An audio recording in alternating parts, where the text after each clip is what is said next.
Para el ejercicio 8.46 lo que tenemos son dos deslizadores. Hay uno con una masa de 0.150 kilogramos que se mueve a la derecha a una velocidad de 0.80 metros por segundo. Y dice que es un riel sin fricción y choque de frente, como otro deslizador que tiene una masa de 0.300 kilogramos que se movía hacia la izquierda a 2.20 metros por segundo. Eso es una colisión en una sola dimensión. Tenemos que el primer deslizador se mueve hacia la derecha, el segundo se mueve hacia la izquierda, que entonces lo ponemos en negativo. Y como están sobre un riel, yo sé que sí o sí solo se va a mover hacia adelante y hacia atrás. Es una colisión elástica, ¿okay? En la parte de la teoría no vimos o no despejé la fórmula para cuando tengo dos velocidades al inicio. Yo podría hacer ahí una cuestión de velocidades relativas y otras cosas por el estilo, pero no nos vamos a meter ahí. Vamos a hacer todo el análisis. Entonces el análisis y va a empezar con la energía cinética, ¿okay? Aquí tengo la energía cinética. Ahora nadie se cancela, ¿verdad? No es como la parte de la teoría en donde se cancelaba la velocidad inicial de 2, sino que voy a analizarlo todo. Hago lo mismo que hice en la teoría, paso todo lo que tenga 1 de un lado, todo lo que tiene 2 del otro, saco factor común las masas y el medio ahorita lo voy a eliminar por ahí, y aplico la fórmula notable que ya vimos ahí en la teoría, pero lo aplico a ambos lados del igual. Ahora paso a la fórmula de cantidad de movimiento. Entonces tengo la cantidad de movimiento, vuelvo a acomodarlo con todo lo que tenga 1 de un lado, todo lo que tiene 2 se queda del otro, saco factor común la masa, y ahora sí, retomo la ecuación con la que terminé la diapositiva anterior, retomo esa ecuación y la divido entre esta nueva ecuación. Entonces el lado izquierdo se divide entre el lado izquierdo, el lado derecho se divide entre el lado derecho. Vean que se cancelan las masas, se cancelan los paréntesis que restan, y el 2, si paso un 2 de un lado hacia el otro multiplicar, se cancela el 2 también, de manera que solo sobrevive la suma de las velocidades 1 es igual a la suma de las velocidades 2. Entonces ahora sí, tengo dos ecuaciones bastante sencillas de utilizar, la suma de las velocidades 1 más la suma de las velocidades 2, y tengo la ecuación de la cantidad de movimiento. No me va a quedar acá, voy a llevarlo hasta el puro final. Entonces voy a empezar a despejar. Empiezo despejando V2. Entonces en la ecuación de la cantidad de movimiento paso V1 final, la cantidad de movimiento de V1 al otro lado a restar, y mando el 2, la masa de 2 a dividir. Ahora esto lo sustituyo en la primera ecuación, quedando esta expresión.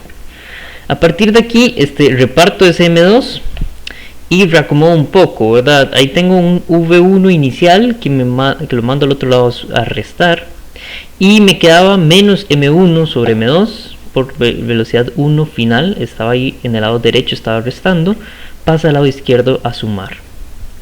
Reacomodando la ecuación anterior, ¿verdad? Saco a factor común las velocidades y me quedan fracciones de este tipo. Haciendo la suma de fracciones, ¿verdad? Me queda este tipo,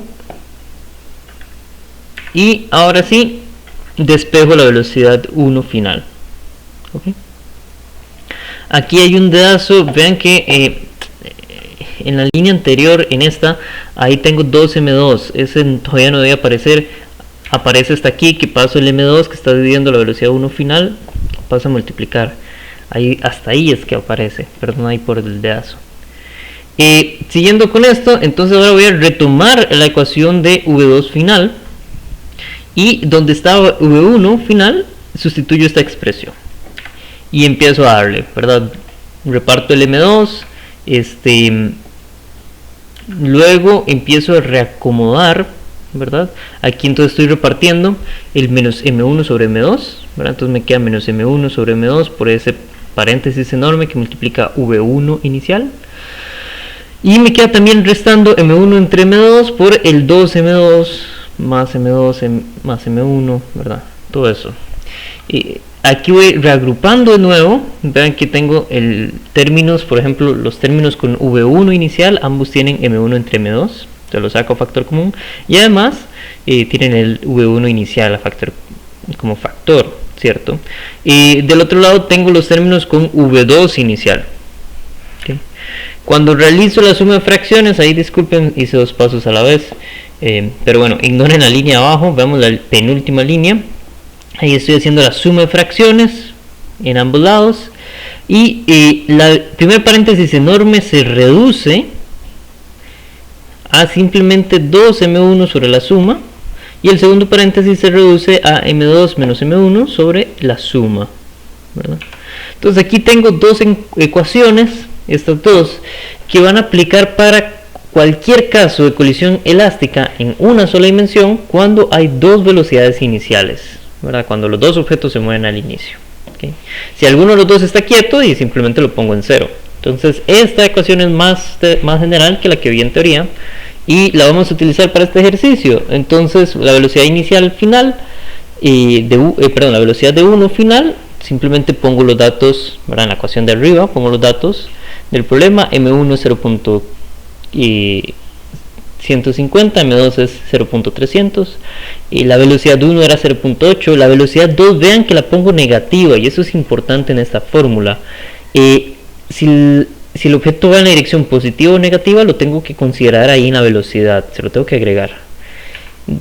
Entonces al final el objeto 1 va a terminar moviéndose hacia el lado negativo con 3.20 metros por segundo, haciendo lo mismo para la velocidad 2, ¿verdad? Del objeto 2 al final, y veo que se mueve igual para el lado negativo. Este objeto ya se movía negativamente, sigue moviéndose negativamente, pero mucho más despacito.